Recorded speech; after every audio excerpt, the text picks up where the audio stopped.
Welcome in everyone to episode 128 of the Batflip Podcast. My name is Damien here with Matt and David, and this week we're going to do the month of May breakdown slash division recap, and just let you know how everybody's done through the month of May. But before we get to all that, Matt, we missed you last week. How was Hawaii? It was awesome. I had a really good time. Not the most relaxing vacation because I was busy doing stuff the whole time I was out there. It's hard to fit that entire place into one week, but it was a really good time and very very happy to be able to do it, spend time with the family and everything, and glad to be back talking some baseball this week. How's everything with you, David? It was good. We had a holiday week here as well. It's a strong weekend when you get that extra day off. Went hiking and watched some racing, and overall just a nice week. And it's good to be back. Good to be back on the Batflip podcast grind. How was your week, Damien? It was all right. Like you mentioned, it was a long weekend there. Spent some time with my cousin who's back in town from once being deployed overseas. So it was good to spend some time with him on a day that's, usually a pretty rough day for people that have served.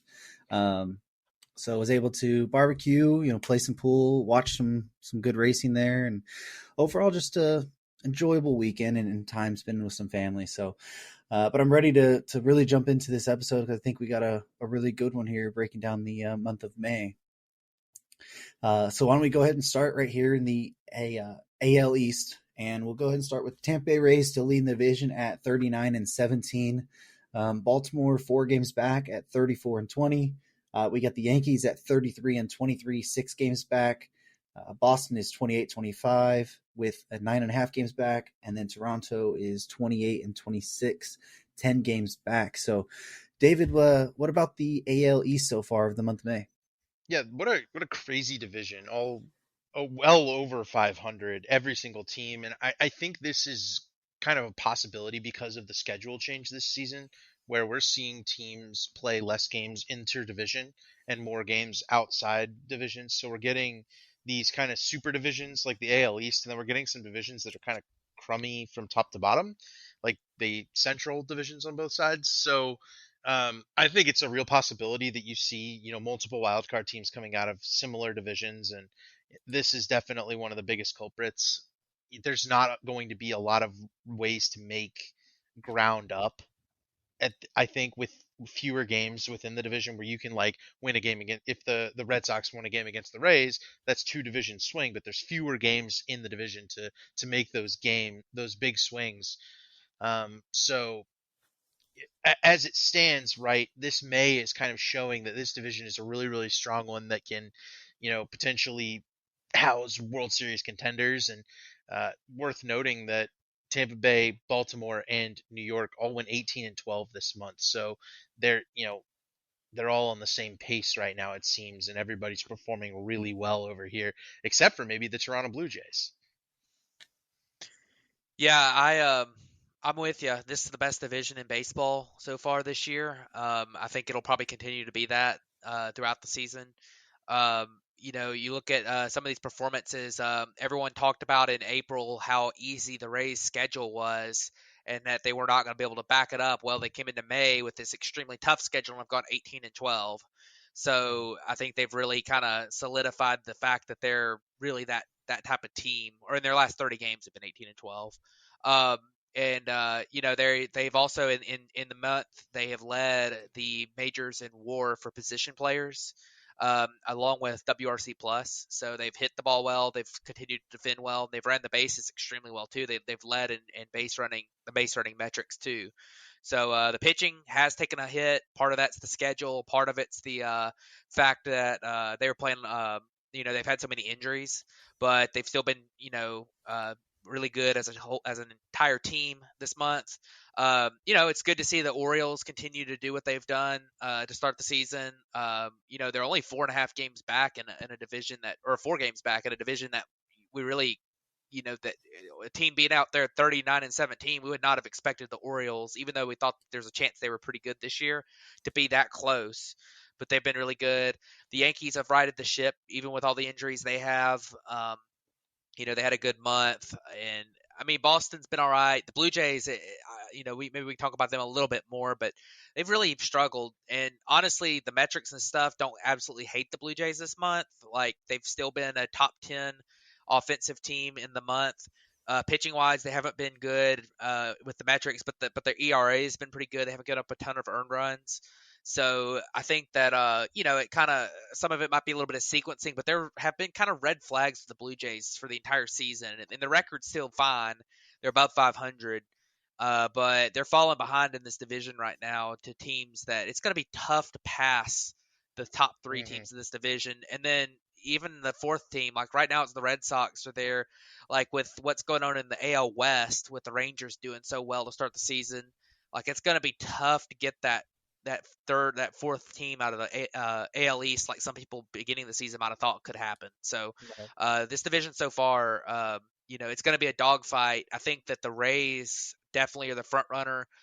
I don't think the Orioles keep this up all year, but they're good. And if they added the deadline some pitching, they could maybe get better. The Yankees need to get healthy. We'll see if that happens. But it's been a very interesting so far this year, and this has been one to watch for sure. What's really wild about Toronto's struggles is that they have one of the best pitchers in baseball right now in Kevin Gausman, and they're getting one of the better May performances of anybody in Bo Bichette, who's kind of come on really strong of late. Uh, it's just getting outdone right now by guys like Aaron Judge, who have had a crazy May and are up to third in wins above replacement, and he's up to 17 home runs again, and it's just doing Aaron Judge things, walking a ton, striking out a ton, hitting a bunch of homers. It, we also see that the Rays are getting Tyler Glasnow back here, which is going to support them. But they did lose Drew Rasmussen and Jeffrey Springs, right? That's a team that's kind of coming back to earth a little bit. I'll say the team that's most impressive right here is definitely the Baltimore Orioles, who will note as well have just signed Aaron Hicks because Cedric Mullins is going on the IL, and that is definitely a step down. But maybe Aaron Hicks can kind of turn it back around. We've seen him be a good player in the past, but he was dreadful for New York the past couple of seasons and is often injury riddled. So, similarly to how I think we briefly mentioned Gary Sanchez with the Mets last week. Sanchez has already been DFA'd.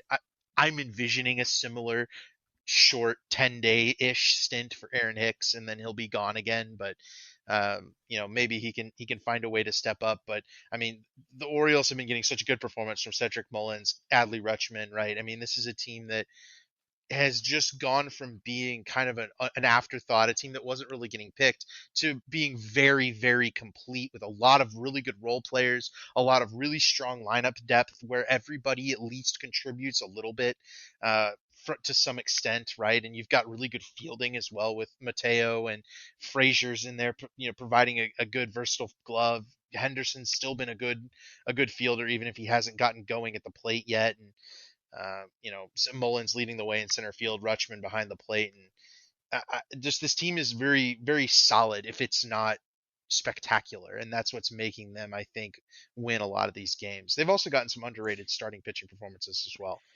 Yeah, one more thing to note on Baltimore, you mentioned them, is that they're winning a lot of close games, and they've kind of that a lot of times that's kind of a luck thing, but they have two of the best relievers in Yep. baseball in Cano and Bautista, so that helps them win a lot of these close games where those two guys are going to be pitching. So, I think that that's a big deal for them because you look at them metrically. I mean, they're 23rd for WAR and position players over the last month, and they're 17th in WAR for pitchers. But it's kind of been one of those things where they're winning a lot of those close games because the two back end of the bullpen guys are so Hmm. good, and they've overperformed the peripherals and the pitching staff too, which is something that we saw a little bit from them down the stretch last year. So we'll see if they're able to continue doing that. But definitely been fun to watch them this year, and I'm encouraged by them too. I've been the lower guy on them, and than y'all have, and I think they're proving me a little bit wrong right now. Yeah, and they pretty much have a built-in kind of trade deadline acquisition at whenever John Means gets back, and he Yep. should Yep. be back relatively soon. And that's a guy we've seen be very, very good for them in the past. So that's already another addition to that starting rotation. And obviously, if they've sent Grayson Rodriguez down, so if he's able to figure it out down there and come back up later in the season, maybe help them out there as well. But let's go ahead and move over to the American League Central now, where we have the Minnesota Twins leading this division at 28 and 26. Detroit is actually second in 25 and 27, 2 games back. Cleveland is third at 24 and 29, 3.5 games back. Chicago White Sox are 22 and 34, 7 games back. And then the Kansas City Royals bring up the cellar of the division at 17 and 38, 11.5 games back. So, Matt, what are your thoughts so far on the American League Central this month? Well, we just talked about the AL East being so good. This division sucks. I mean, it's just bad. Like there is not a single good team in this division, and I feel pretty confident saying that. I know the Twins have a above 500 record, but they're really not that good of a team. The lineup doesn't have as much depth as we hoped for. Your star players injured. You've got the pitching staff had some good moments this year so far, but they haven't been like incredible. Um, they have lost some close games at times where you feel like they might be better than they might be a little better than their record in those games, but like this team's really not been good. The rest of the division, it's been fun to see the Tigers do as well as they have so far. Their offense is really, really bad, but they've gotten enough pitching performance out of some guys like they've really got a perfect performance from some guys that we didn't expect. Guys like Eduardo Rodriguez, who has just been incredible for them. He's going to be really interesting at the deadline to see if they're able to move him because of his opt out. Like the best case scenario for another team is you get a half a season of him and he's a rental, but they're taking on a lot more risk than typical of a rental because of the possibility that you end up having to pay him a lot the rest of the season. But as of right now, they're so close that I don't think they would even think about trading him because they're only 2 games out of first place. They've had the 14th best record this month in the big leagues. They've been pretty good.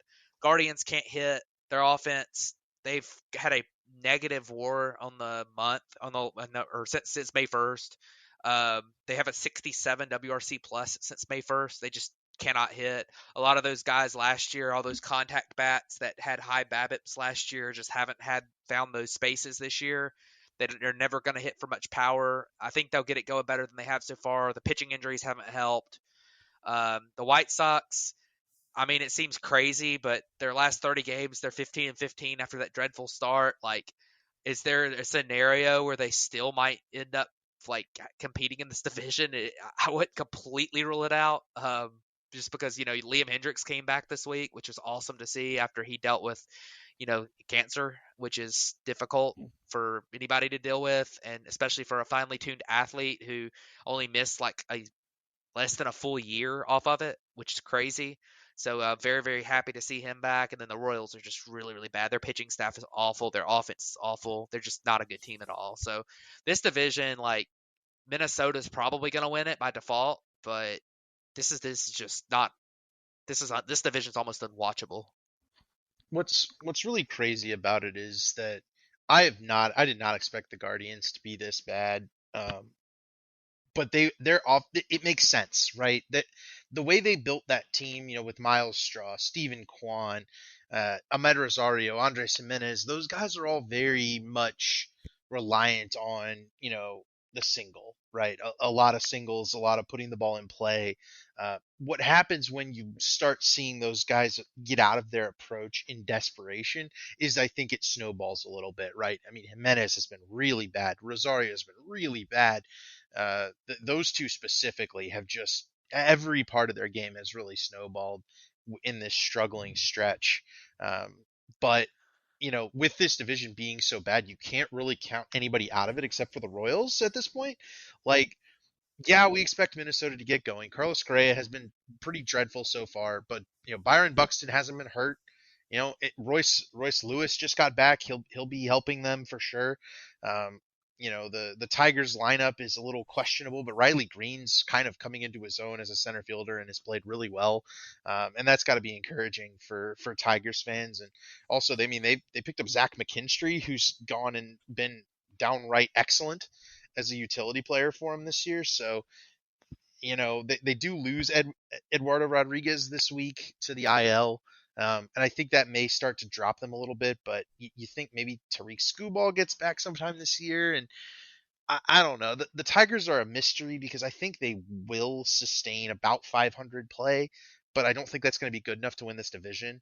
It's the teams that can go on a run, like the Guardians or the White Sox, right? Eventually, the talent takes over, in theory, right? But 22 and 34 are the White Sox right now. They're 7 games out. I mean, they do improve to 500 this month, which is a lot better, but you can't you can't make ground on the division at going 500, right? I mean, they've only gained 1 game on the Twins, so it's just we're going to need to see a big change, a big shift to have any true change in this division going forward, and it's got to come from the Guardians or the White Sox. I think the Tigers are a 500 team at best. They're playing like it right now. They've got some high percentile outcomes.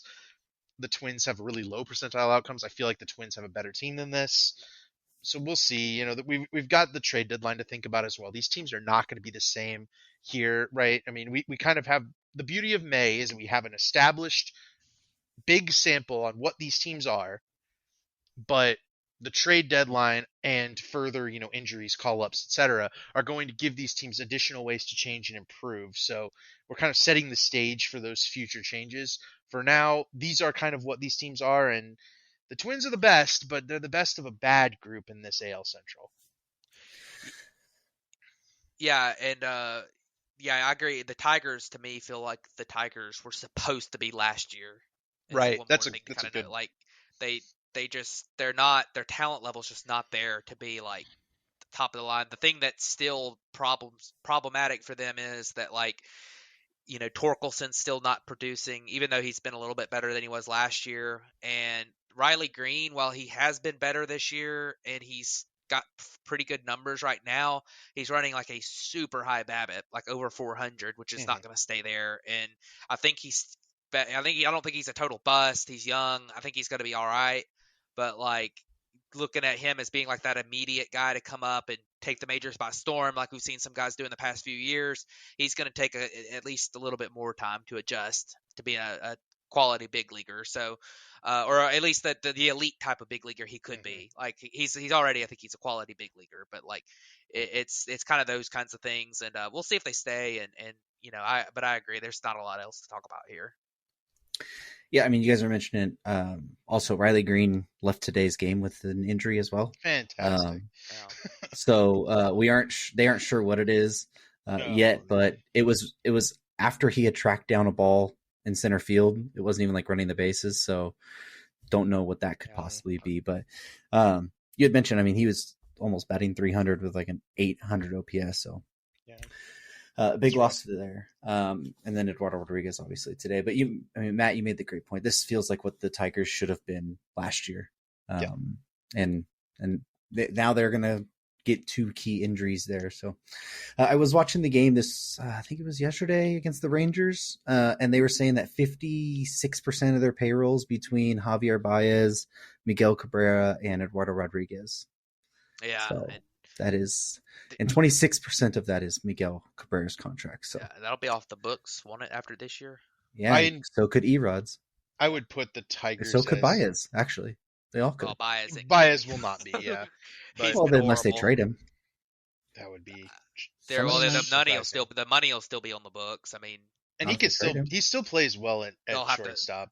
So They'll have to eat maybe a little bit of it, but anyways, so let's go ahead and jump over to the American League West, where we have the Texas Rangers at 34-19 leading the division. We have Houston at 31-22, 3 games back. We have the Angels at 29-26, 6 games back. Seattle is 28-26, 6.5 games back. And then Oakland is being Oakland at 11-45, 24.5 games back of the division.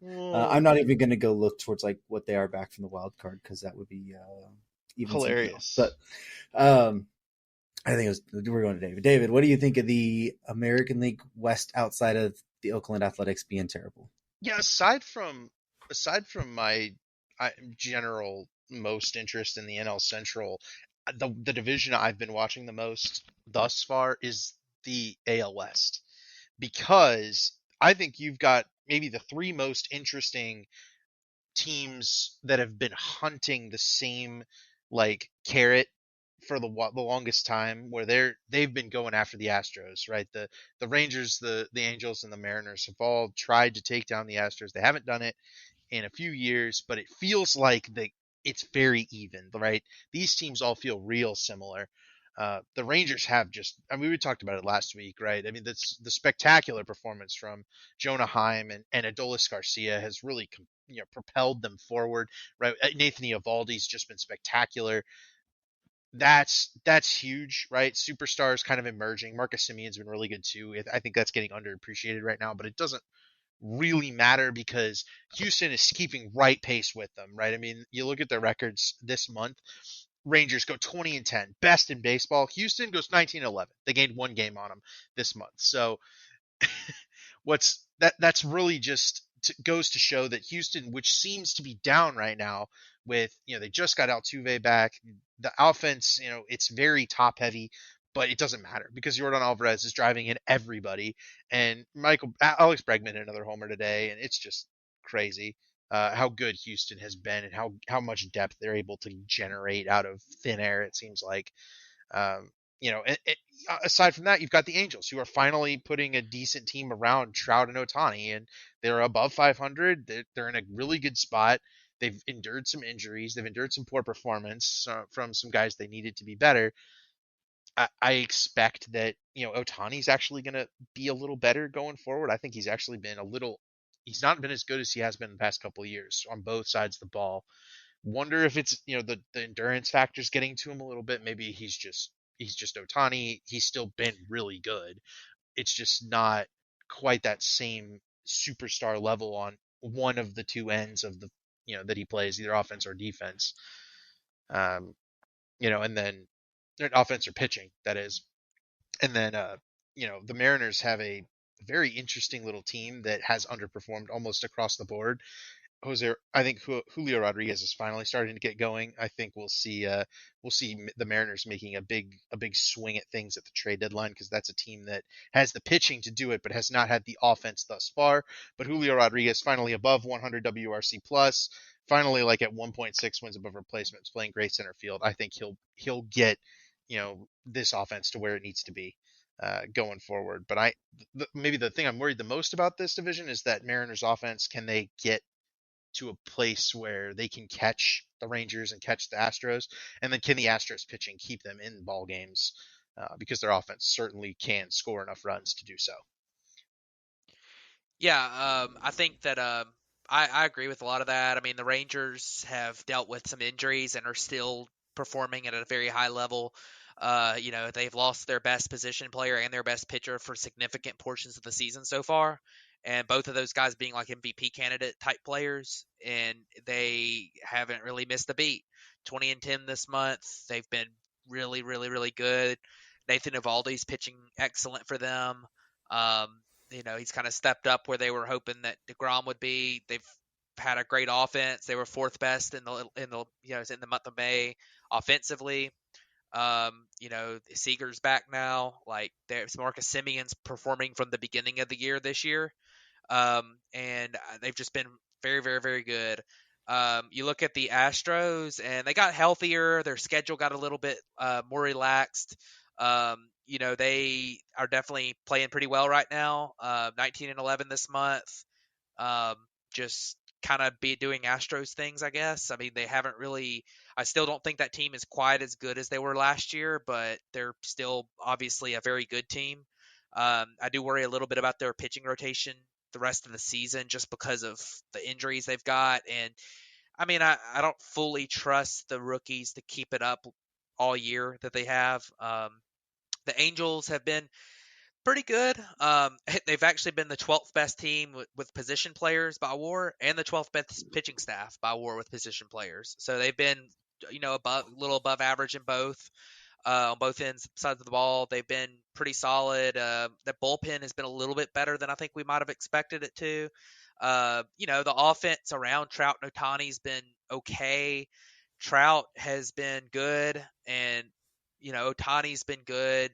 Otani has had some some things that have worried me a little bit at times on the pitching side, with his walks being a little bit higher this year, not throwing as many strikes, but I think he'll be fine. The stuff is incredible as always.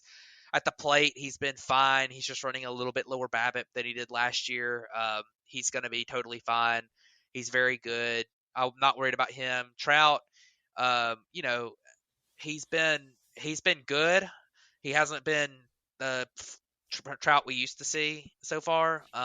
144 WRC plus. It's a good number, but his career low in WRC plus is 167 for a season. So Hmm. like he's still been really good. Don't get me wrong, but he's not the same guy we've used to see. Although he's still an elite hitter, he's striking out a ton, which is for compared to what he was doing in the past. These last 3 years, it's kind of become like that's just going to be a trend. It looks like. I mean, 28% 2021, 28% last year, 27% this year, whereas he had been running in the low 20s, the upper teens in strikeout rate. So that's he's hitting for a lot of power. He's still walking a lot. He's been fantastic either way, but maybe not the same guy we've gotten accustomed to seeing at his elite peak level. But the Angels hanging in there. Um, the Mariners, like the hitting has gotten better. They've been the ninth best team for position players this month. They have played good defense, has led into that WAR total. But on the pitching side, they've been incredible. They have a 325 FIP in the month of May. They led the league in Hmm. WAR in the month of May on the mound. Bryce Miller has come up and been like really, really good. I don't know if he'll keep it up. He really only throws He one pitch, he so got bopped around by the Yankees yeah. I mean, on Friday. I would not be surprised if he ends up needing some time to really adjust. But we'll see what happens with him. I think he's a pretty solid. I think he could be a solid piece, and he does have a prospect pedigree too. But you look at the A's as being horrible, and I mean, Hmm. just to take a moment of how remarkable that 11-45 record is. I Hmm. mean, like that's remarkably bad.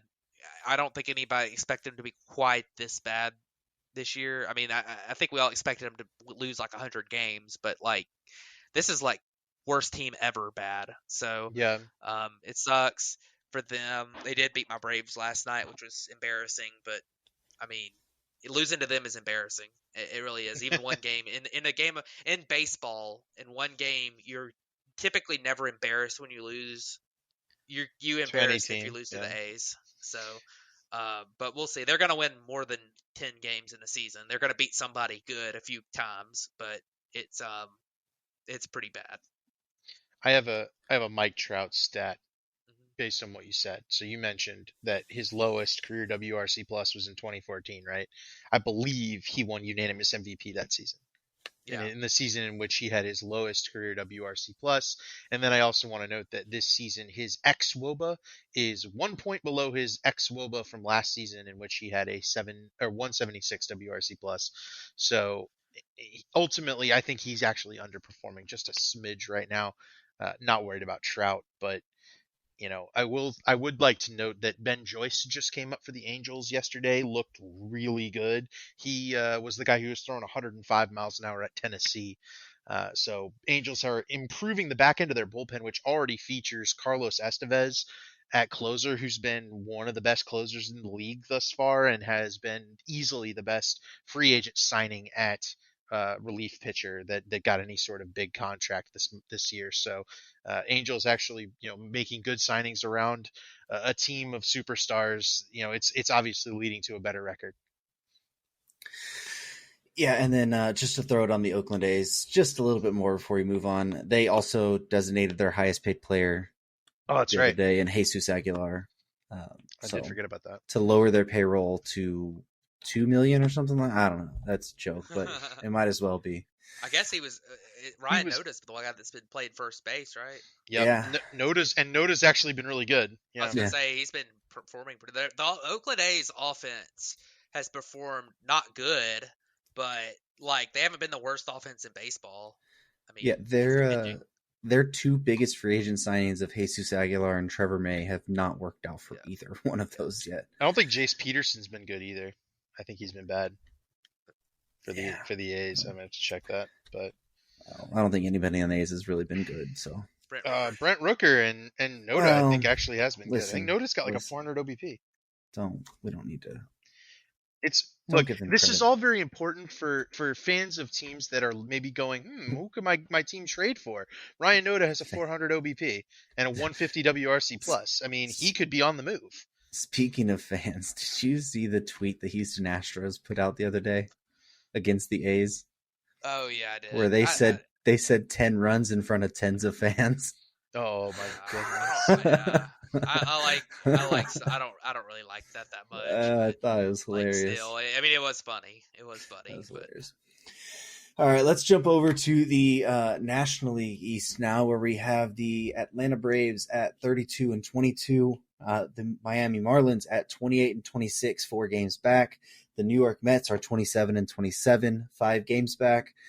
Philadelphia is 25-28, 6.5 games back, and then Washington is 23-31, 9 games back. So, Matt, it's your division. What do you think of the AL East so far, well, it's the NL East, but or whatever? yeah. So I'm glad the Braves are not in the AL East because they'd probably be in last place if they were. It'd But be in Fourth place. fourth. Jesus. yeah. So, but yeah, I mean, this division's been it's been interesting so far because the teams that were expected to compete in this division, aside from the Braves, have really been bad. I mean, the Mets have been really not good. They've just they've lost a lot of games to bad teams. They played a really weak schedule so far and have lost a lot of games to bad teams. A lot of their free agent contracts haven't worked out. They maybe kind of rescued their season because their rookies came up and had a couple of really good games that stabilized them a little bit. Um, in Francisco Alvarez and Mark Vientos had like back-to-back games where they just had a really good game. And that was good for them, but they've been interesting. The Phillies and the Mets just offensively have not been um, or pitching wise have not been good. The Phillies have two really good pitchers at the top of their rotation, but the depth just isn't there. The lineup's been pretty top heavy. Trey Turner's been horrible for them, which hasn't helped. We'll see what happens with them. They're actually playing each other these first few games, so that could be a pretty big swing as to who becomes the Braves' biggest challenger in this division. But right now it's the Marlins in second place. They just have a like freaking crazy record in one-run games. Like I think they're like 15-1 or something in one-run games. So that's not going to keep up. The Marlins are still pretty bad offensively. Although Jorge Soler is Yep. just absolutely destroying baseballs right now, He'll be on which is somebody's fun. player of the week. Yeah. And It might be mine. yeah, and their pitching staff has been good as expected, but they've been second place, and then last place the Nationals we kind of knew, but the Braves leading the division. One thing that they've had some things that have been concerning. The bullpen's been really bad. Um, you know, Mentor has struggled. All those peripherals look okay. He's got like an 8 ERA. Iglesias came off the IL. He's been okay so far. He hasn't looked great. He had one blow up outing, but he's not been terrible. But the depth in this bullpen is just not what is expected to be. Joe Jimenez velocity is way down. He hasn't looked good. Kirby Yates is definitely just not the same guy as he was when he was with the Padres before the injuries. A lot of the depth pieces haven't worked out great. They DFA'd Lucas Luetke today. Dylan Lee's been injured. They actually called up AJ Smith-Shawver, their top prospect, who has a career total of 4 starts above A-ball, to the big leagues today. He's been really good in the minors. He actually broke onto the top 100 list for Fangraphs last week, but he's going to pitch out of the bullpen a little bit. They definitely seem to be really needing some help there. But the guy who's really kind of kept the Braves, in good shape has been Marcell Ozuna this month, which is kind of insane. He's had in April and May, his WRC plus was a very cool 10, like literally 10. WRC plus 10. That's not a typo that you should have said 100. Literally 10. This month, 179. So he's been really good for him this month. So that's been good to see for Braves fans. But they're kind of sticking around at the top right now. They haven't gotten a ton of competition. The one thing that with them, they did just play a little bit like the Rays did. They just played their toughest 30 game schedule. Probably they play all year. They went 16-14, which isn't great, but playing a really tough schedule. They've been through the Dodgers, they've been through the Astros, they've been through the Blue Jays, who were expected to be good. They've been through the Orioles. They've been through the Red Sox. Like they've played a lot of tough. The Rangers. They played a lot of the tougher Oakland teams. A's.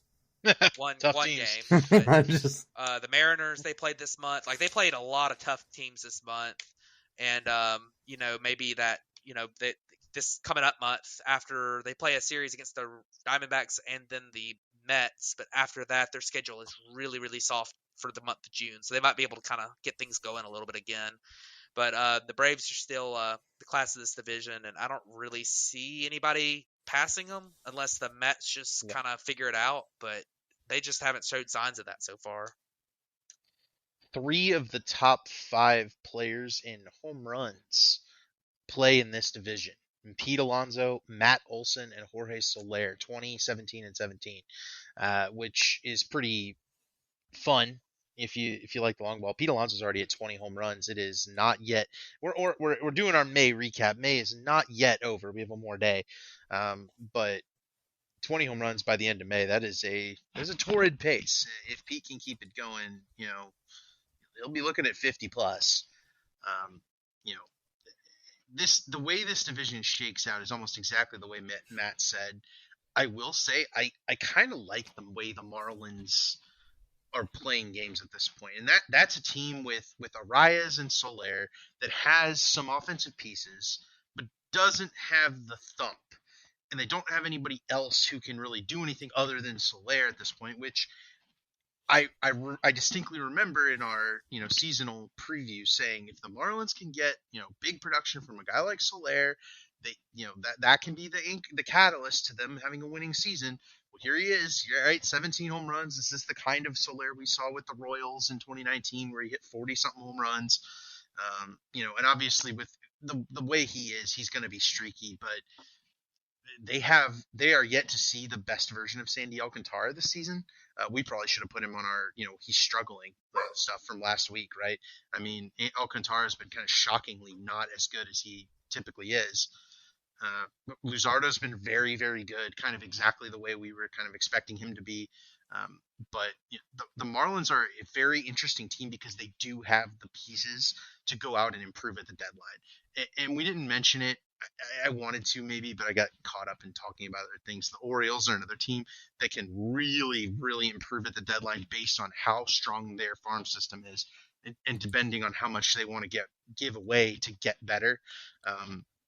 The Marlins are a team with a very good farm system with a lot of really good pitching that has come up and pitched well on top of that, right? And that bullpen is very nasty, a lot of very difficult matchups, and that's the reason they're winning these one-run games. It's not just flukiness. That being said, there will be some luck going away from this Marlins team. That's what I think they need to counter with making a big move at the deadline for an offensive player to try and balance out this lineup. Yeah, and you mentioned the deadline for the Marlins. The one thing that does concern me with the Marlins at the deadline is that while they have those good swing pitchers that have been like they were good prospects, they've pitched in the big leagues some, they've been in triple, like their prospect depth isn't there. Like they don't really have much that's not a like triple A or above or double A or above pitcher, which it might make it a little bit difficult for them because they're probably going to have to move a rotation depth piece that's on the big league roster right now, like an Edward Cabrera or a Braxton Garrett or somebody who is really performing for them and they need. So like it's kind of one of those things where they have a lot of young pitching, but it's all kind of necessary for their team this year to be successful. And when you look at their minor league system, they have some good pieces there too, but like they just haven't they just don't have the depth like in low minors guys to go out and snag somebody from a rebuilding team, unless it's the A's who might make a stupid trade, which is entirely plausible. But like it just doesn't make a ton. Like they I don't know. It's gonna be a tough matchup because a team that's looking for a guy who can compete this year is probably not rebuilding to the level of like trading away a big league piece at the deadline. Mm-hmm. So if they want to trade for a White Sox pitcher because the White Sox are 10 games out, then they're going to have trouble doing that. Of course, the White Sox are stupid too, so I mean they might, but Well, we've already seen Miami and Oakland make Yeah. so stupid fair amount of trades. yeah. But so let's go ahead and jump over to the National League Central, where we have the Milwaukee Brewers leading the division at 28 and 25. The Pittsburgh Pirates are 26 and 27, 2 games back. The Cincinnati Reds are third at 24 and 29, 4 games back. Chicago Cubs are 23 and 35 games back, and then the Cardinals are 24 and 32, 5.5 games back. So, David, this one is your division, and I'm going to get this right. It is the NL Central this time. So, um, so far, what do you think? oh my God, what a disaster! It's like watching a car crash in slow motion, watching the NL Central play. Is it bad that the Cincinnati Reds have the best division in the record over the last Oh 30 yeah, years? it is horrible, and they got it. They swept the Cubs this week and got there. This is a disaster of a division, man. The problem is not the teams in it, because we've seen good flashes from just about every single one of these teams, right? At good months, but they are just playing bad baseball right now. I mean, across the board, Brewers are not playing well. Just in general, that team is not getting the performances that I think they expected from guys like Corbin Burns, who's been struggling. Rowdy Tellez has not been the same guy that they were kind of hoping for. They had called up a bunch of prospects: Bryce Terang, Joey Weimer. None of those guys have been doing it for them, right? Christian Yelich is, he's a league average-ish player, maybe a little above right now. He's not really the superstar they need. Willie Adames hasn't been as good as he was last year. Um, William Contreras has been good, but he's not quite as impactful, and they haven't gotten any pitching aside from Woodruff right now, and maybe a little Freddie Peralta. I mean, this is just a team that is playing uninspired baseball, but I think it's because they know they don't need to play very inspired baseball in order to win this division. I mean, it feels like the Twins, right? Like, it's kind of, you can just pencil in the Brewers, but the Cardinals are only like 5 games out in the division. Like, it's 5.5 from first to last. It's anybody's game. It's just going to be a matter of who can decide to play some good baseball. Pirates are kind of they're doing what we expected from them before the season. Before they went on the really good April, they went 10 and 20 this month, which would be the worst in the division, except for the Cubs also went 10 and 20 this month. And I'll get to the Cubs last. The Reds have been good, right? They called it Matt McLain, who is a really good shortstop prospect, maybe back into the top 100, and he should be the type of guy who can, play good versatile baseball for them. And they've been pitching really well, right? Graham Ashcraft is nasty, and so is Hunter Green. Those guys are really solid. Um, but this man, the Reds are in a spot where they're waiting for their young talent to get there, and it looks better right now, but eventually I feel like that young talent's going to start slumping. They haven't right now. I mean, it's a team that looks really reasonable, especially when you watch them play. I mean, watch them play this weekend. They were good. They were smacking the ball all around, tons and tons of hits. But up and down that lineup, TJ Friedel's been good. Nick Senzel's been really good. Spencer Steer's been pretty good. Like, it's just a decent little team that's gonna, they plugged along and had the best record in the NL Central in the month of May, and they're only a few games out of the lead. So I don't believe in this team all that much, but they've been good.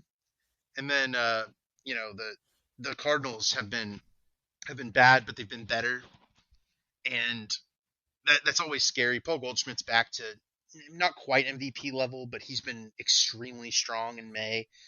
And that offense really turned it around. We talked about Nolan Gorman last week, and just how much damage he's been doing. He's up to 40 RBIs already. And I ultimately trust the Cardinals to get this turned around, but it's kind of shocking that we're at the end of May and they're still in last place.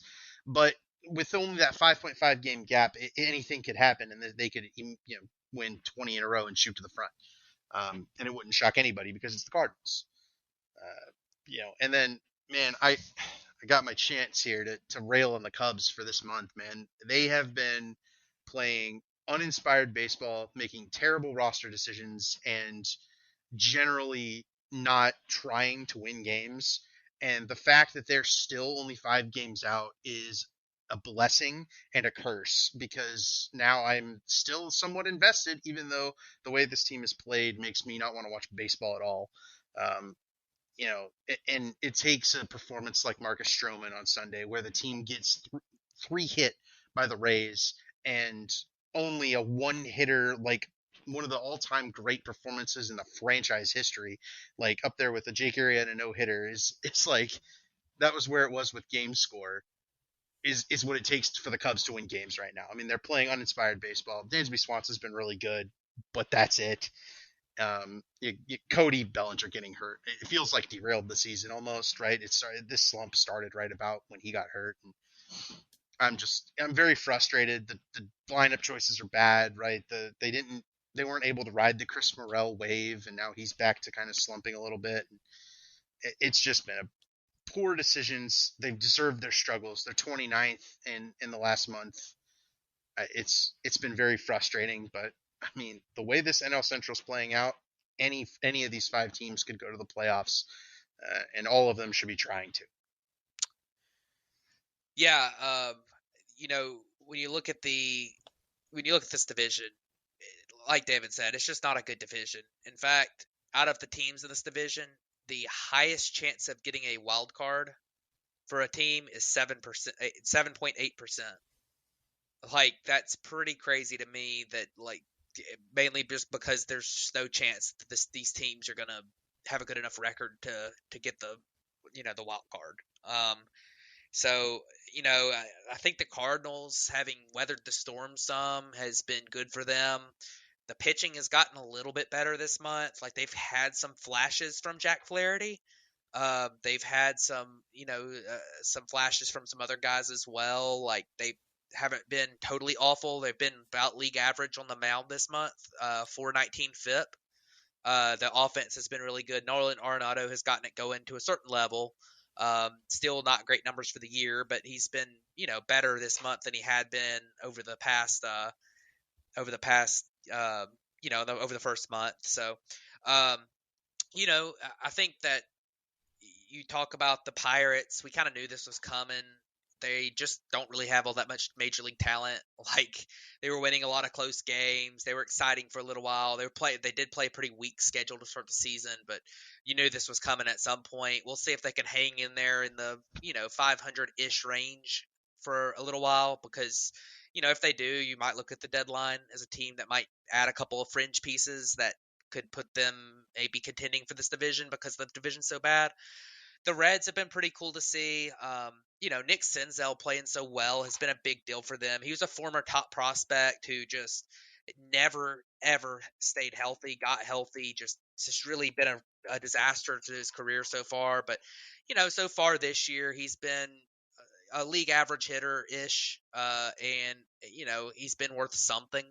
TJ Friedel's been pretty good. I think you look at their pitching staff. They've had some guys who put up pretty good performances so far. Like Hunter Green's been all right. Lodolo on the IL doesn't help. Ben Lively's actually been really good for them in 17 innings. Has a 2.65 ERA, which is funny.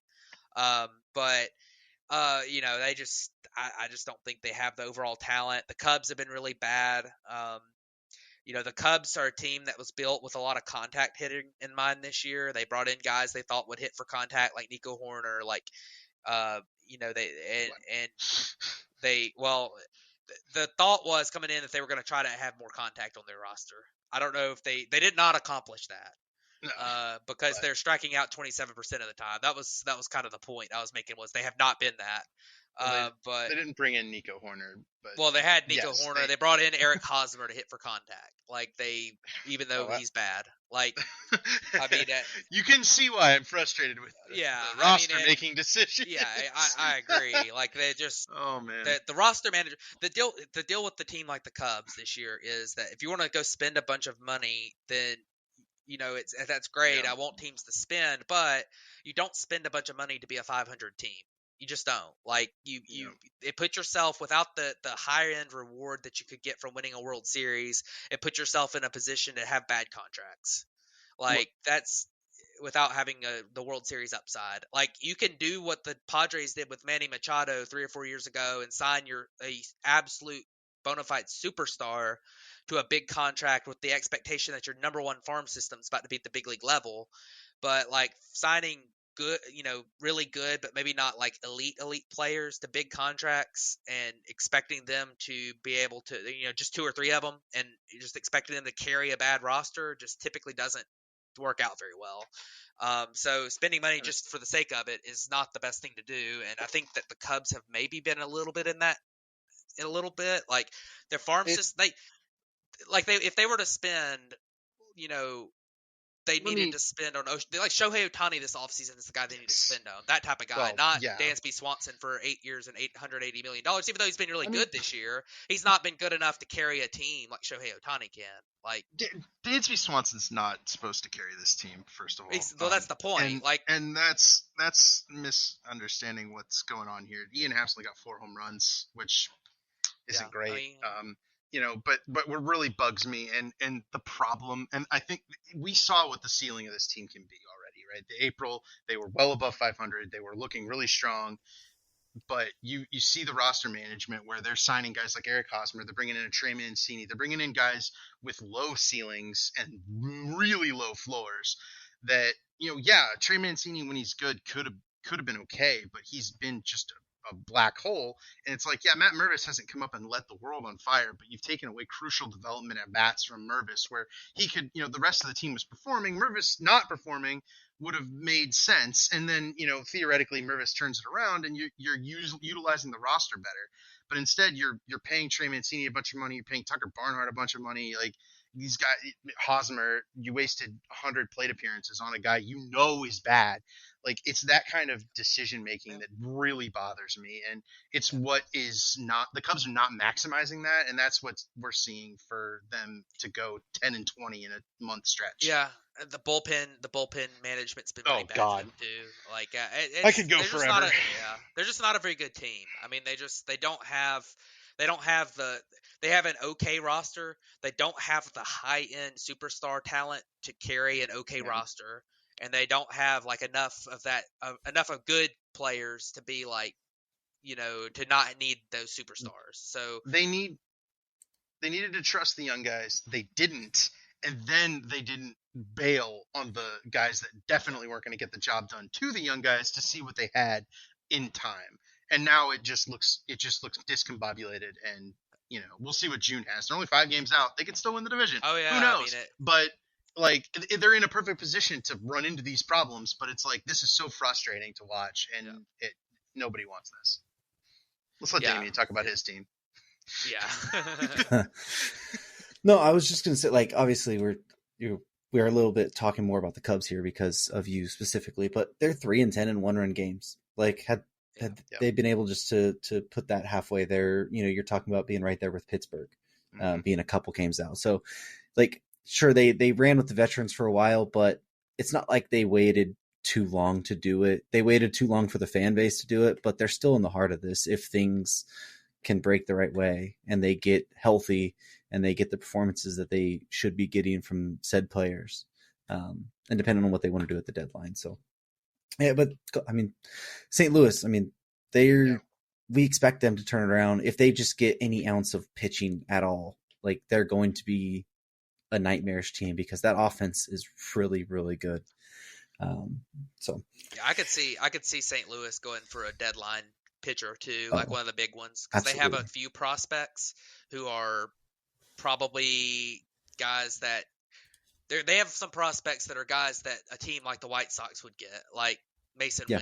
Like he's a type of prospect who's probably going to be a bust, in my opinion, because his plate approach is horrible, but he's got those like tools, and the White Sox would do that like immediately, and they would trade like a Giolito or or Cease or somebody for somebody like that. Like that's and thing with like you're talking with Mason Wynn, he's a AAA player that's close to the major leagues, and he plays shortstop. And if you're trading Tim Anderson, you don't really have a guy that's going to slot in right behind him. Like that. So that gives you the guy. Yeah, I mean they'll make a move, and they're close enough now where I think they end up really being I think the Brewers are probably the team to beat just because they have a big lead Yeah. right now, and they'll get Yeah. better. Woodruff will come back at some point, and they'll be better. He's only pitched 11 innings this year, but Yeah. like One they'll final one final thought on this NL Central. Fangraphs is projected like season standings would have the Brewers winning this division at 82-80.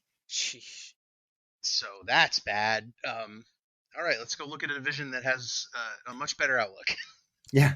So let's go ahead and jump over to the National League West, where we have the Dodgers leading the division at 33-22. You have Arizona at 31-23.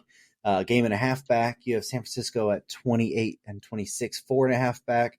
The Padres at 24-29, 8 games back. And then Colorado at 24-31, 9 games back. So I don't even know who it's supposed to start with here, but Matt, what about this division and the Padres being close, 1 game away from the bottom of it?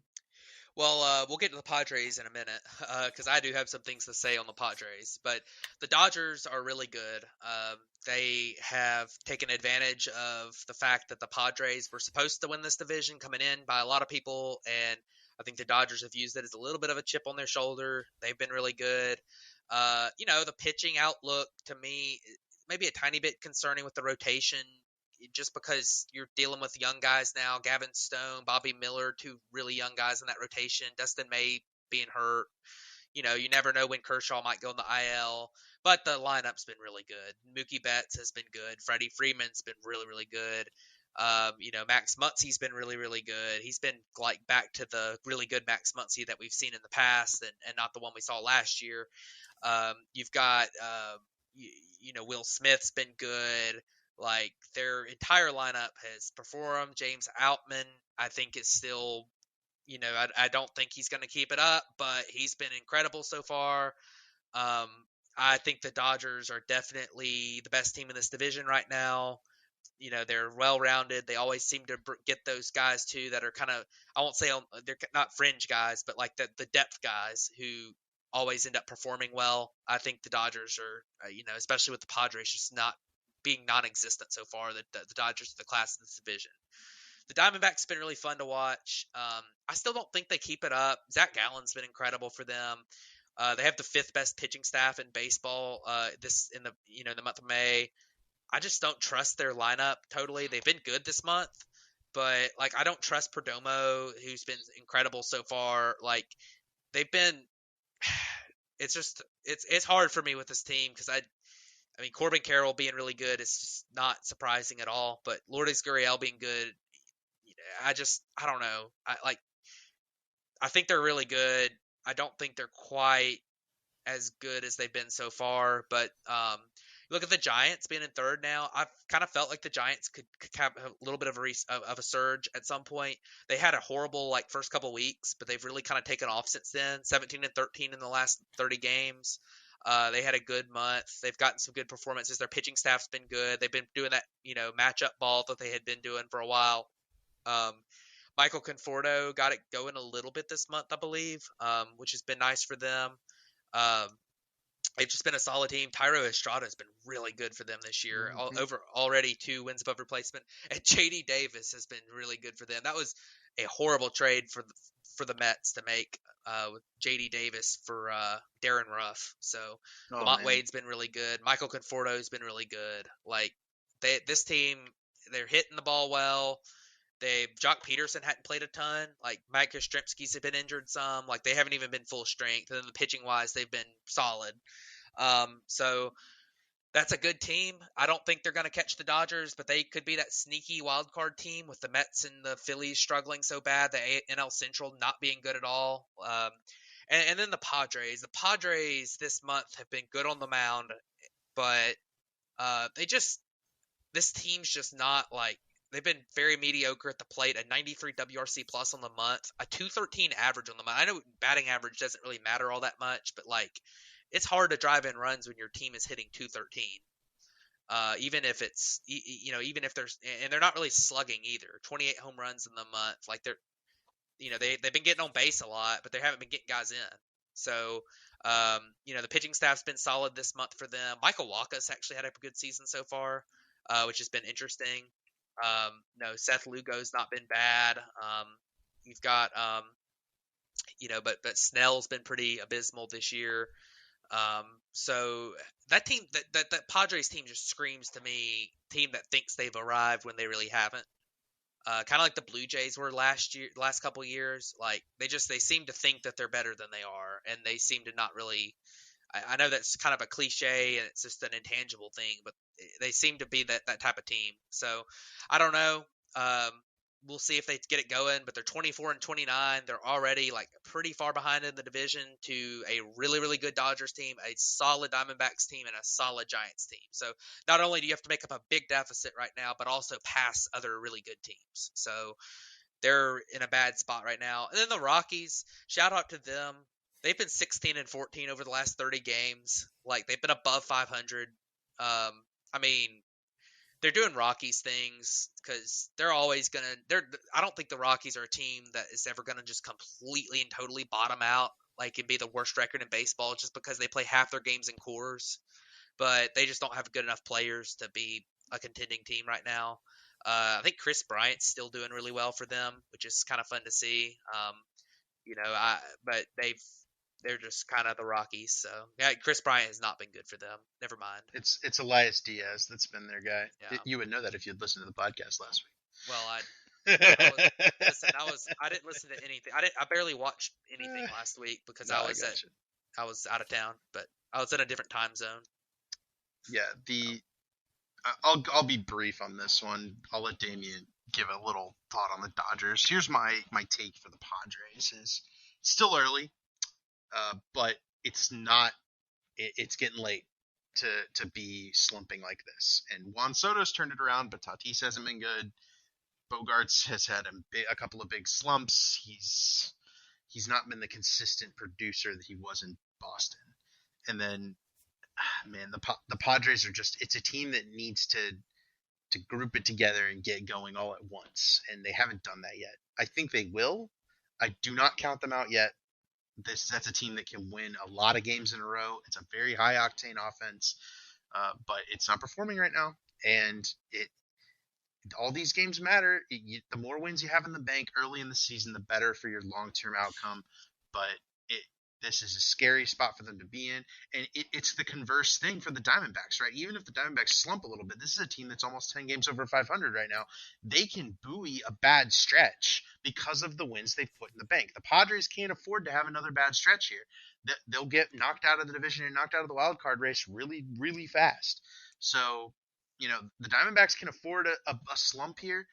The Padres cannot, and it's the urgency needs to start getting there for the Padres. They have not been urgent enough through this first 2 months. Yeah, one more note on the Padres. They absolutely had to have their top of their order that was supposed to be so good all be really, really good because they just don't have any depth. They've sacrificed all their depth for for these superstar players. And while Soto's been really good, like Manny Machado was horrible at the plate before getting injured, which I don't think the injury was really a cause for that either. Like his StatCast profile was horrible, and that was an injury that he had not dealt with all year. Like Xander Bogaerts has a 19% percentile hard hit rate. His numbers just do not look good. He's been good plate discipline wise. He's got a good on base percentage, but just like he's just not been very good at the plate. And you've got although he has been great in the field, but like you're relying on like Trent Grisham, Nelson Cruz, Matt Carpenter. Jake Cronenworth's not been all that good. Like you're relying on some guys they're at the bottom of your lineup to if you're not getting the superstar performance from your superstars, and the depth is just not there for them. So like at that point your offense is bad and the pitching staff's not good enough here to carry a bad offense. So I mean that's kind of my worry long term with the Padres, as much as it is just that they're in a slump. Yeah, so I'll run through this division really quick so we can jump over to Player of the Week and wrap this up. But one name that neither of you guys mentioned when talking about LA, who has been a big part of it so far, has been JD Martinez. Since he's come off the IL with his back issue, he's hit 309. It's not stats aren't identical to exactly when he came off, but he's hit about 309, 1,000 OPS, about 7 home runs, give or take a little bit. I don't have the exact day he came off the IL, but he's been he started off really slow, and ever since he's came off, he's been one of the most consistent bats in baseball. He's really helped that run that they've had recently. Arizona, Ketel Marte's had a really great season as well, kind of bouncing back to the Ketel Marte that we expected to see the last couple of years when he was dealing with some of the hip injuries. Zach Gallen obviously has been great, keeping them right in this run. They were a sneaky team. I think we kind of said them to be that they could be that sneaky team that we kind of thought would fight for third this year. They're fighting for second. And really, they're not. They're only a game and a half off the Dodgers, and we're talking about the Dodgers have the best record in the National League. They're tied with or they have one more win than the Braves right now, but they played the second best baseball this year or this month. The Dodgers did, and Arizona was a couple games behind them, or you could be looking at the Arizona leading this division. San Francisco, they've had some really good stretches from guys like Casey Schmidt's come up. Patrick Bailey's even come up and done very well from behind the plate for them. They're a team that I still feel like at the end will end up lacking. I don't think they have enough talent there. They're getting, like you mentioned, Tyro Estrada. I don't expect him to keep this up the entire year. It has been nice to see Conforto finally finding it at the plate. San Diego, we all picked them to win the division, I think, and we expected that to happen. And it's been really deflating. Obviously, Snell's been terrible with Machado being bad, but they're going to go on some run here eventually. Like that, the team does have too much star talent to kind of not go on some run eventually. Now, when that's going to be, and if it's going to be too late, who knows? But I still imagine they're going to make some run at some point here. And then obviously Colorado, I think they've kind of overperformed what most of us had expected them to do. I think we thought they were going to be, one of the worst teams in baseball, and I think they've actually held their own so far. And they've dealt with some injuries, losing Herman Marquez for the year. Who was the other one? Brendan Rodgers, they've lost him for the year before the season ever started. They've got breakout performances from a guy like Elias Diaz, but some of them have been really, really underwhelming. The injuries that they've been able to do, and they've really overperformed that. So overall, I think this division, it's not what we had expected coming in, but at least as a fan of it, it's been good. One final point before we wrap up, and I'll let you do yours too, Matt. But the entirety of the NL is between 33 and 23 wins. There's no high end outliers. There are no low end outliers. You can fit every single NL team between 10 games, 33 wins, 23 wins. That is insane to this point in the season to have everybody that close. Yep. Yeah, and I got two little things to add here. The first thing is you're talking about Colorado. Their bullpen has actually been good. Brad Hand has been really, really good, which is the most surprising thing I think I might have seen from a relief pitcher so far this year, because he was just totally cooked and giving up home runs. And then he went to Coors, which is like the worst place for him to go. But he has not given up a home run yet in 19 innings this year. And he's also striking a ton of guys out. He's got a 3.20 ERA, which isn't fantastic, but it is for Coors, and about a 1.96 FIP. And also Brent Suter's been like incredible. He's got a 1.99 ERA, a 2.65 FIP in 31 innings. So that's been really fun to watch to hear about for the Rockies. I haven't watched them, but they're kind of not the team I want to watch. But Jake Bird's been really good for them too out of the pen. Justin Lawrence has been good for them out of the pen. Like they've had some really good outcomes from relievers so far.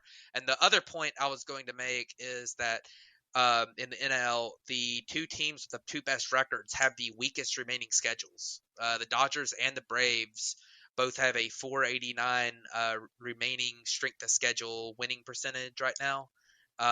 Whereas a lot of the competition still got more around 500. So it's actually the two weakest remaining schedules in the major leagues. So they've both played their really tough stretch already, and they're both already the top two teams record wise. So it makes it a little bit more difficult to think that either one of those two teams will just not have a good rest of the year.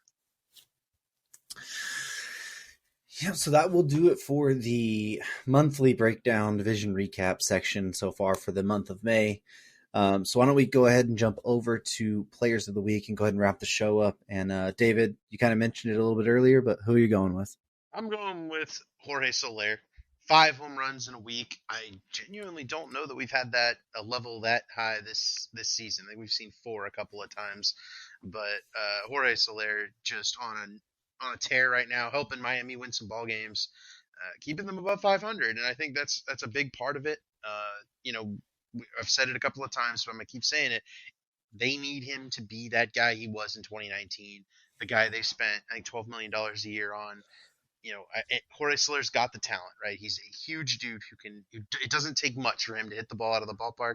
He's a slugger that doesn't strike out all that much either, and his strikeout rate's only 25% this year. He's got 138 WRC plus. It was 136 in 2019. I genuinely think he can be the type of guy who could lead Miami to the playoffs this year. The NL's really weak, right? That it's wide open.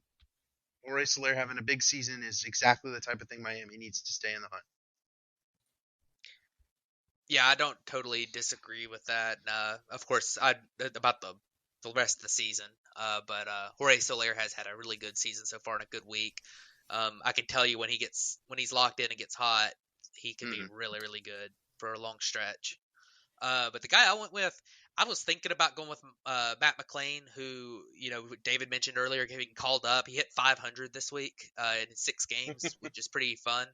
But I actually went with somebody else, and this guy had an opposite debut of what Matt McClain had. There's a YouTube video out there calling this this guy having the worst debut ever when he was a member of the Cardinals, giving up like 11 runs in 1 inning in his major league debut or something. But anyways, this year his start has not been that. It's been actually pretty good, and it's Mike Myers. He threw 6 innings that were perfect until giving up 2 hits in like the 8th inning. He was actually pitching in relief after they had an opener yesterday, and they had a perfect game going into the 8th inning between him and Josh Stalmont. And he ended up pitching 6 perfect innings. He did give up 2 hits in the 7th, which I think were both singles.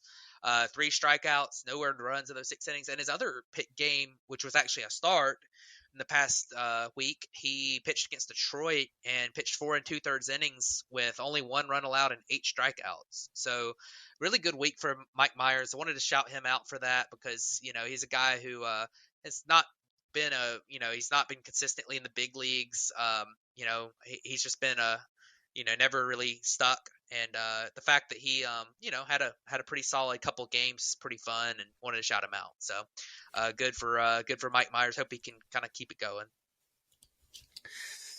Yeah, so the guy that I went with this time, which Matt McClain, you mentioned there, he actually won National League Player of the Week, which was pretty interesting as well. But the guy that I went with this week was Zach McKinstry of the Detroit Tigers, former Dodger, former Cub, guy who struggled with both teams and has really finally found his place there in Detroit. A place not known for really developing those young hitters or having hitters find their way. McKinstry absolutely has done that. This week alone, he had identical walk and strikeout rates. He had a 391 average, a 545 on base, 609 slugging, a 222 WRC plus, has 0.7 WAR on the week. But if you look at his season, a 296 average, a 412 on base, a 448 slugging, a 146 WRC plus with 1.7 WAR. This is a guy who coming into the year had 0.5 WAR as his career. And a career OPS, what was he at before? In major leagues was about 700, 675, right around there. This year he's at 860. And it's not really that fluky. If you look at his expected numbers, like I said, 294 on the year, his expected batting average is 309. His slugging so far has been 444. His expected slugging, 496. Like his weighted on base average is 380. His expected weighted on base, 401. So per all the expected numbers, he's actually underperforming so far this year, what he should be. And he's been leading off for that Detroit Tigers team that we just mentioned. We're, second in that division. And obviously Riley Green's been having a great year, but now he's going to be out, McKinstry's going to need to kind of take another step there, another level, and keep this continuing on to try and lead that offense. But not often you have a guy like that who's bounced around to many different teams really find the stride. So I wanted to shout him out for the week. Yeah, Zach McKinstry, I just want to add, he's one of those guys, I really like the type of player he is. He's one of those plate discipline, really, really elite plate discipline guys who, took him a couple years in the majors. He's not going to hit the ball extremely hard, but that elite plate discipline can play. And, I think that so far this year, you're seeing that happen. And his baseball savant page is really good. Yeah. Yep, it absolutely is. So anything else you guys want to wrap up on before we go ahead and close the show out? You guys heard the numbers for Zach McKinstry. The Cubs chose to roster Miles Mastrobuoni, Edwin Rios, Nick Madrigal, and Luis Torrens, who are worth a collective negative 0.8 WAR. And McKinstry's already been worth 1.7. They traded him in spring training. That's it for me. Cubs stink. Matthew? I think it's hard to follow that up, but I think it's been really good season so far. Like y'all mentioned, the NL is interesting. Everyone being that close together has been pretty fun. And we'll see what happens. I think this is going to be a really fun couple months here. Pretty soon we'll be kind of looking at maybe talking about what's going to happen for who's going to be maybe what players could be getting sold at the deadline. Just talk about some candidates for that at some point. Might be fun. That talk will be starting to come up pretty soon. You're seeing who's kind of becoming a totally out of it teams right now. Like you look at like the White Sox, maybe, even though the division's so bad, like we mentioned, they're not totally out of it, but it'll be interesting to see. It's been a fun season and excited for the next few weeks. So definitely be paying a little bit more attention than I was last week. So hopefully I've got better insights here coming up soon. Yeah. And then also getting pretty soon, we're going to start hearing about all-star ballots and all-star teams here in just a few weeks, because we're just a little bit over a month away from that already, which is kind of wild to think about. You know what that means? MLB draft time too. You can tell who's a fan of a team who's not good so far. So anyways, let's wrap this up just by saying Dodgers, Braves, good. Cubs suck. Agreed. All right. There it is. Thank you for everyone for tuning in to episode 128 of the Bat Flip Podcast, and we'll catch you guys next week.